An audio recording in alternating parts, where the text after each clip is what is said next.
My name is Ron Drescher. I'm an attorney practicing bankruptcy and commercial litigation in Maryland, Delaware, Pennsylvania, and Virginia.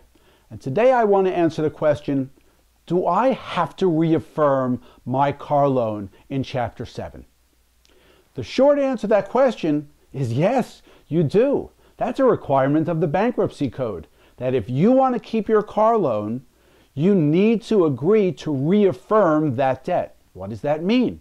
It means that even though you're going to get a discharge of your debts in Chapter 7, if you fail to make your payments on your car and the secured creditor seizes the car, repos the car, sells the car, and you still owe money on it, if you've reaffirmed that debt, that secured creditor can get a judgment on you and start garnishing your wages and taking your bank accounts, even though you've gotten a discharge in Chapter 7. That's what a reaffirmation agreement is. Most bankruptcy courts don't favor reaffirmation agreements because they tend to defeat the very purpose of the Bankruptcy Code, which is to give debtors a fresh start if they've fallen into financial difficulties.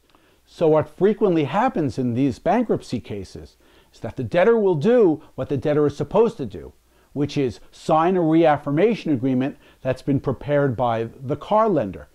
Then the debtor's lawyer will say, I don't want to sign this document because I think it's going to create an undue hardship on my client. Nevertheless, the lender will almost always file that reaffirmation agreement with the bankruptcy court. The bankruptcy court is going to hold a hearing where the debtor and the debtor's attorney have to show up. The bankruptcy judge may likely explain to the debtor that if their schedules show that their monthly income is less than their monthly expenses, that the reaffirmation agreement really is creating an undue hardship on the debtor. And the bankruptcy court will refuse to approve the reaffirmation agreement. But why doesn't that create a problem for the debtor? It's because the debtor has done everything that they were supposed to do under the Bankruptcy Code.